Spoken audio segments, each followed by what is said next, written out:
Hi there, back again for part two of the Korean history. On June 25, 1950, North Korea, backed by the USSR, invaded the South and attempted to unify the peninsula by force.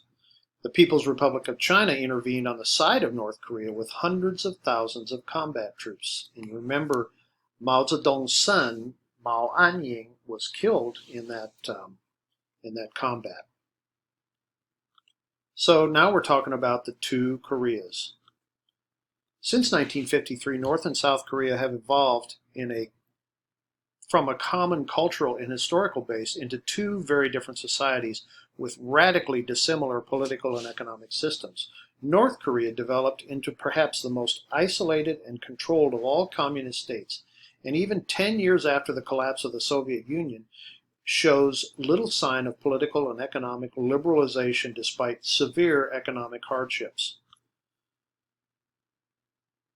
South Korea made impressive economic gains in the 1970s and the 1980s and can be considered now among the world's developed industrial countries. South Korea recovered rapidly from the Asian financial crisis of 1997 and is currently the third largest economy in Eastern Asia after Japan and China. It's pretty amazing. American popular culture is an important presence in South Korea.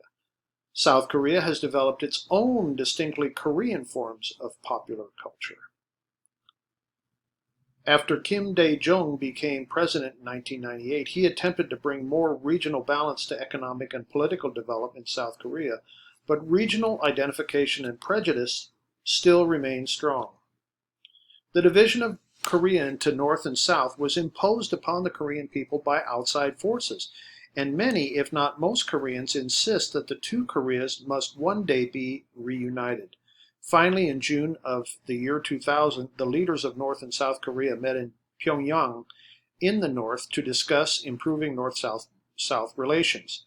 However, there is still very little contact between the governments or the people of the North and South Korea, and barring a dramatic turn of events, the hope of reunification appears to be a long way off. So the Korean diaspora, which is the dispersion of people from Korea to other parts of the world. Approximately 10% of the population of the two Koreas combined live outside of the Korean peninsula. The largest communities of overseas Koreans are in China, 2 million, the United States over 1 million, Japan 700,000, and the former Soviet Union 450,000. Koreans were first brought to Hawaii in 1903 as workers in the sugarcane fields. Later, Koreans settled increasingly on the U.S. mainland, especially in Southern California. The main concentration of Koreans in the U.S. are in the Los Angeles area, New York, and Chicago. It is also a country with a strong sense of national identity and a great pride in its culture, traditions, and accomplishments. Korea may no longer be a, quote, shrimp, but the waters it swims in are not yet entirely safe.